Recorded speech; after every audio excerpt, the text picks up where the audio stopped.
Cannabis use is becoming increasingly mainstream, but before widespread legalization, there were literary giants, physicians, philosophers, and revolutionaries going back centuries who partook of the herb. These are some historical figures who may have dabbled in cannabis. While we probably wouldn't take his medical advice today, in the 1st century, Pliny the Elder was one of Rome's top scientific and medical voices.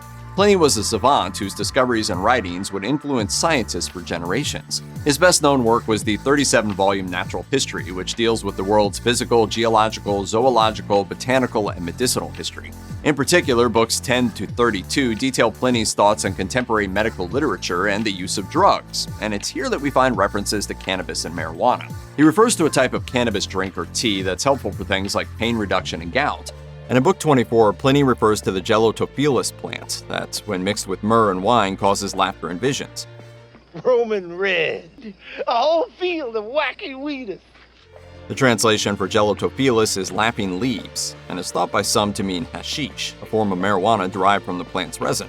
Pliny's use of Gelotophilis was a little different than the medical marijuana of today, though it does seem to have produced similar effects on patients. Few writers are as highly esteemed as Englishman William Shakespeare. Even today, more than 400 years after his death, he's arguably considered the greatest playwright of all time. Yet when people talk about Shakespeare, his possible connection to cannabis is rarely mentioned. I pray thee, gentle mortal, sing again. To be fair, there wasn't really any evidence that he used marijuana outside of his colorful imagination until early 2001. That's when researchers published evidence in the South African Journal of Science that indicated that he may have been a pot smoker back in the day. The researchers tested 24 different pipes found at locations where Shakespeare lived, and they showed some surprising results. 1/3 of the pipes they tested had residue indicative of burnt cannabis. In addition to marijuana, researchers found potential evidence of myristic acid in cocaine, as well as tobacco. To be clear, no proof directly attaches Shakespeare to the pipes. So even though we'll probably never know if it was Shakespeare himself blazing up, it is an intriguing thought. Long before marijuana dispensaries dotted the landscape of major cities like Denver and Los Angeles, some physicians in the medieval Islamic world were apparently prescribing cannabis to their patients. One such physician was Ibn Sina, more widely known as Avicenna. Avicenna lived in the 10th and 11th centuries in what is today Iran and Uzbekistan. He was probably most well known for his book, The Canon of Medicine. Though he published the text in the 11th century, Western medical students in the 1600s were still reading it, which is pretty extraordinary. Of the huge list of things that Avicenna would prescribe to his patients, cannabis sativa was used for a variety of ailments. These included headaches, infections, degenerative bone disease, eye inflammation, swelling, and gout. Avicenna used cannabis for its anti-inflammatory properties and would administer it locally to his patients. Today, doctors recommend marijuana for a wide variety of ailments, but not for things like degenerative bone disease. However, a 2004 study in Noonan Schmiedeberg's Archives of Pharmacology did find it useful for helping combat edema, so maybe Avicenna was onto something after all. One of the most famous figures of the Mexican Revolution, Pancho Villa led an interesting life. Born in 1878, Villa joined the revolution in 1910 to fight the corrupt Mexican government, led by Porfirio Diaz. By 1914, he was a fugitive, but he had an army of 5,000 men by his side.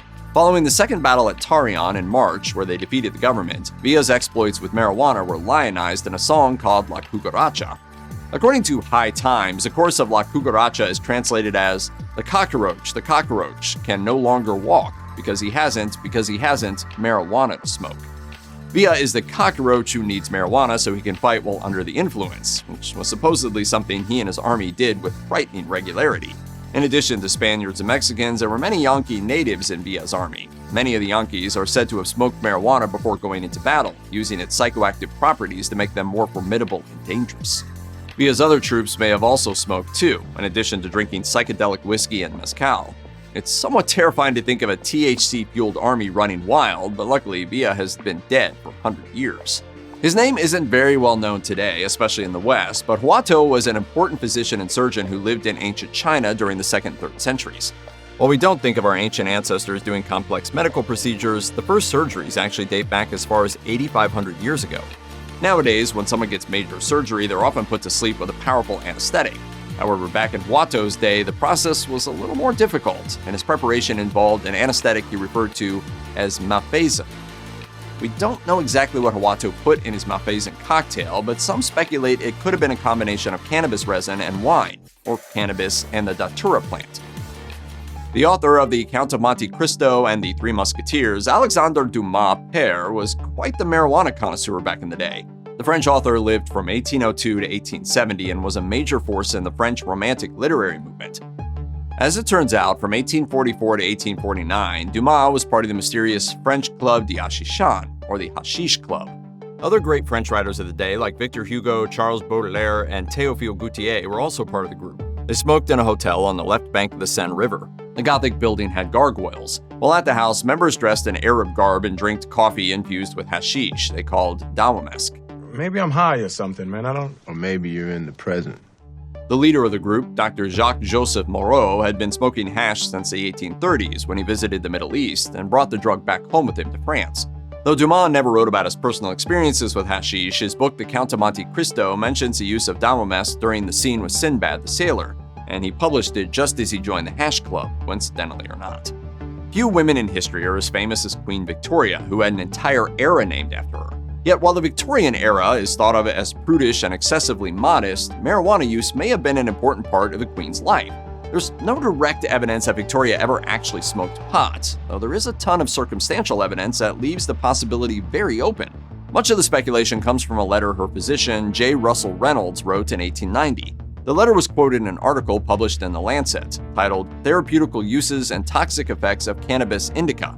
In it, Reynolds suggested the use of marijuana, referred to as Indian hemp, for all kinds of things. These included neuralgia, senile insomnia, and even epilepsy. Throughout the article, Russell is spirited about the positive effects of marijuana, making it clear he thinks Indian hemp is a very viable medicine. I'm just going to write a prescription for you for 2 huge bags of weed. Though he never mentioned Victoria in the article, people assume that, as his patient, she may have been prescribed Indian hemp for menstruation. There was even an Indian Hemp Drugs Commission in the 1890s that recommended it for menstrual pain. We may never know for sure if Victoria used it, but it was definitely a hit with her physician. Even today, writing a play that largely revolves around the use of hashish would be pretty bold, which is what makes Louisa May Alcott's 1869 Perilous play such an audacious decision. Published just a few years after the Civil War, the play deals with a group of friends who take hashish bonbons together and have a vivid experience. Don't worry, it'll just give us trippier visuals. Buckle up, Buttercup. It has dark moments of terror and near assault, and ends with one of the main characters saying, "Heaven bless hashish." Not exactly your typical 19th century love story. In fact, the author of the play, Louisa May Alcott, who served as a nurse during the Civil War, was known to use hashish in her personal life. And Perilous Play wasn't the only story she wrote that referenced cannabis. Another one from 1877, A Modern Mephistopheles, also sees the main characters eating edibles infused with hashish. And she even references her own personal use through her writing in the story. It seems that Alcott was more into smoking hash than doing edibles, and she also drank beer and used opium. At the time, her drug use was completely legal, and her substance use was far from unique among those who'd experienced the Civil War. Today, Alcott is best known for her 1868 book Little Women and its sequel Little Men, neither of which mention cannabis. Of all the medical uses of cannabis recognized by doctors today, it's unlikely you'll find many who recommend its use to help ease symptoms of passing gas. What happened, Neil? You gonna start breaking gas. Don't break gas and destroy our meal. Yet if you had been alive and gassy during the 9th and 10th centuries and were living near Ray, in what was then called Persia, you may have had access to the famous physician Al-Razi, in which case you'd have been in luck. Al-Razi used cannabis to treat multiple issues, including flatulence and epilepsy, as well as dandruff and earaches. He suggested that when taking cannabis seeds or hashish orally, it was important to drink fresh water and eat acidic fruits to avoid a bad reaction. Al-Razi was also an alchemist, and his medical knowledge may have been influenced by earlier Greek physicians like Claudius Galen and Pedanius Dioscorides, who had experimented with medical cannabis centuries prior. Al-Razi wasn't just a practitioner of medicine, he was also an intellectual who studied other cultures' medical practices, and as a result of his extensive studies, he continually recommended marijuana. The impression one might get after reading the works of Claudius Galen of Pergamum, a 2nd to 3rd century Greco-Roman physician and philosopher, is that the ancient Romans were big fans of pot. Good stuff. One of his most famous works was De Alimentorum Facultatibus, in which Galen suggested toasting marijuana and eating it to enhance certain meals. Hey, smoke weed every day. He may have been referring to marijuana-infused cakes, a widespread delicacy around ancient Italy that he and his compatriots would eat for dessert. But in addition to consuming cannabis recreationally, Galen also saw medical potential in the plant. He considered its use for earaches, as well as inflammation, upset stomach, gout, and muscle soreness. Importantly, Galen was cautious not to overuse marijuana, suggesting that too much could make you impotent or result in headache. Galen was an influential physician in his time, and his impact was felt well over 1,000 years later by physicians and intellectuals. He influenced later Arabic and Muslim scholars, potentially including figures like Al-Razi, who later experimented with medical cannabis. When Théophile Gautier and Dr. Jacques-Joseph Moreau created the Hashish Club in the 1840s, they invited many leading literary figures of the day.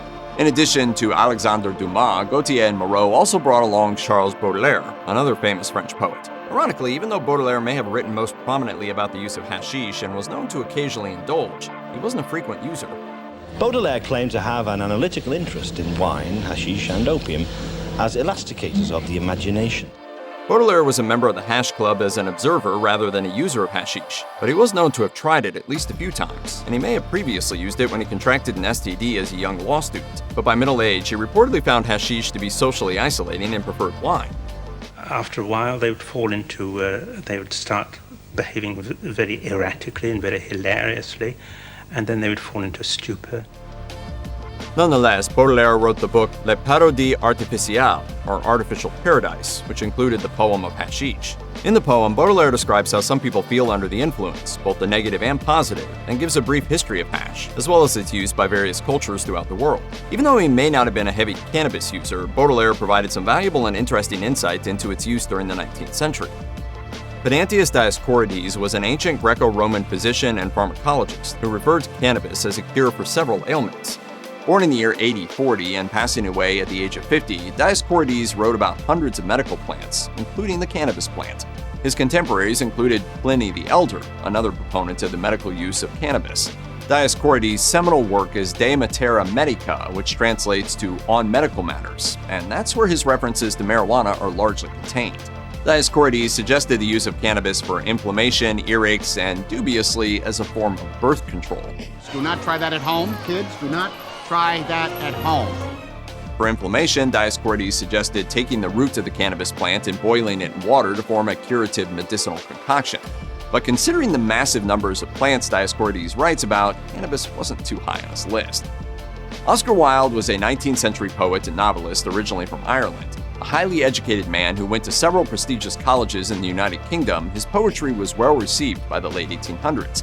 He even toured the United States and Canada, though not everyone was a fan of his work or his idiosyncratic dress. I'd do anything to regain my lost youth except take up exercise or get up early in the morning. Tragically, Wilde would later be imprisoned due to his homosexuality, which happened around the time that he was known to use hashish. According to a letter Wilde sent to his friend Robert Ross from Algiers, in late January 1895, Wilde and his companion Lord Alfred Bosie Douglas were engaged in copious hashish smoking while on vacation. He went on about how much he enjoyed smoking, writing, "Bosie and I have taken to hashish. It is quite exquisite. 3 puffs of smoke and then peace and love." They seem to have been buying the hashish from locals and apparently had better luck finding it than they did a tour guide. In 1881, researchers studying ancient Egyptian mummies made a stunning discovery. When they were uncovering the tomb of the 19th century dynasty Egyptian pharaoh Ramses II, they found evidence of cannabis, not just within the burial site, but on the embalmed pharaoh himself. In all, they found 7 different grains of cannabis pollen on Ramses II. It was speculated that the cannabis was not native to Egypt, but had traveled some distance to get there. Ramses II is thought to have passed away in the early 13th century BC, meaning the cannabis had been there for over 3,200 years by the time the researchers found it, a testament to the preservation properties of the tomb's environment. Looking back, it's actually not that far-fetched that Ramses II could have been a marijuana user. Cannabis was used in Egypt for medical purposes as far back as the 16th century BC, hundreds of years before Ramses II was even born, as recorded on the Ebers Papyrus. Unfortunately, there are no clues as to why the marijuana was inside Ramses II's tomb or whether he used the plant for medicinal or psychoactive purposes. Pablo Picasso is widely regarded as one of the most influential painters and artists of the 20th century. He was also a brief user of hashish in the early 1900s.